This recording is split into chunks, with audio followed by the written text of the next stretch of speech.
Gila lah, dah zaman 2020 ni pun masih ada yang boleh toyol lagi ke?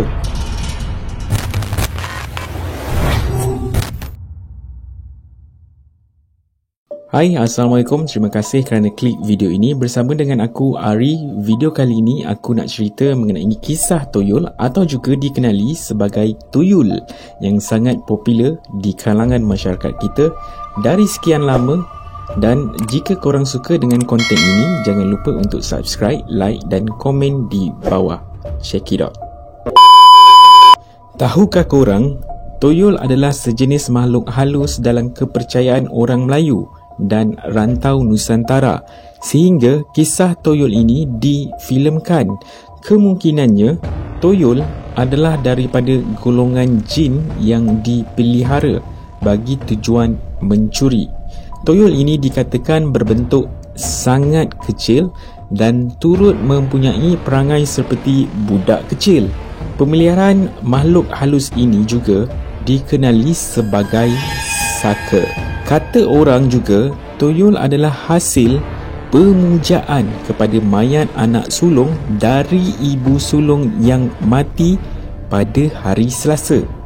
Mayat bayi ini akan disalai selama 40 hari di samping dibaca beberapa mentera. Sebab itu, orang dulu-dulu jika berlaku hal ini, mereka akan menjaga kubur sehingga 40 hari lamanya.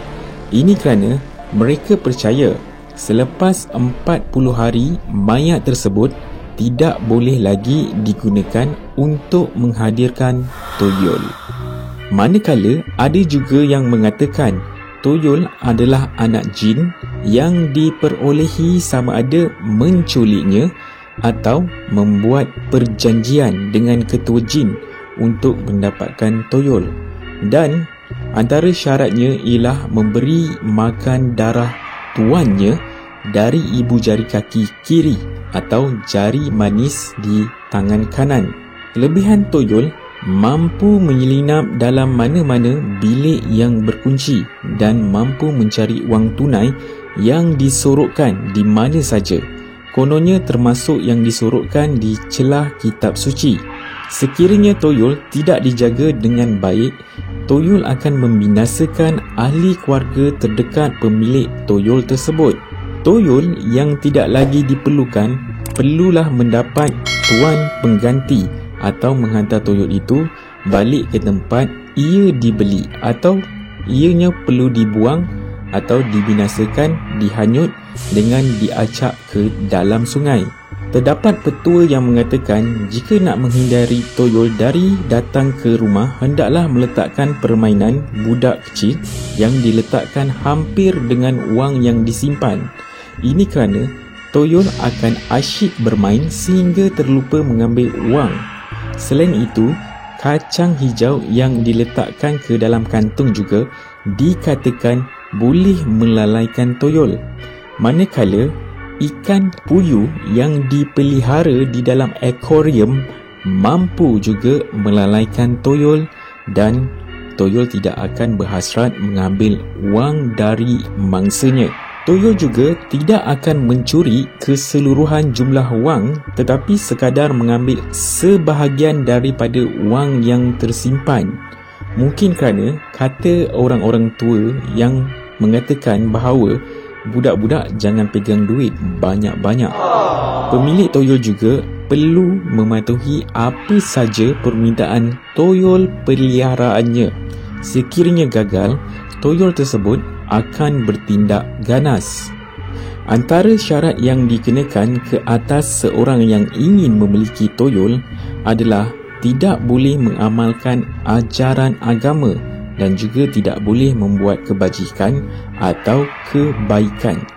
Orang yang membela toyol juga hendaklah menyerahkan isterinya untuk disetubuhi toyol atau menghisap susunya.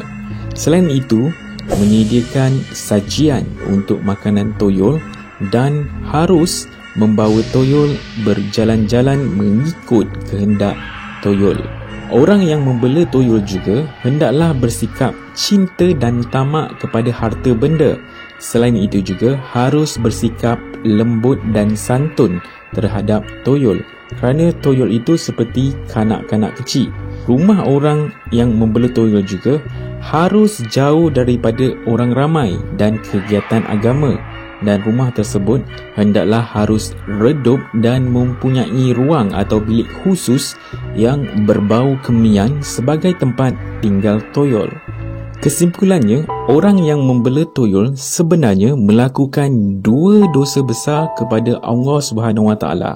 Yang pertama, melakukan syirik kepada Allah dengan bergantung kepada makhluk lain seperti toyol bagi mendapatkan rezeki dengan jalan yang haram. Yang kedua adalah mengambil harta orang secara haram dengan mencurinya. Ketahuilah, Allah Subhanahu Wa Taala juga akan menghitung si pembela toyol dengan cukup keras, dan Allah Subhanahu Wa Taala menemplak sikap manusia yang menjadikan syaitan sebagai pembantu ataupun khadam mereka sebagai sahabat karibnya. Sekiranya korang suka dengan konten ini, jangan lupa untuk subscribe, like, komen dan tekan butang lonceng di bawah. Sampai berjumpa lagi di video yang akan datang.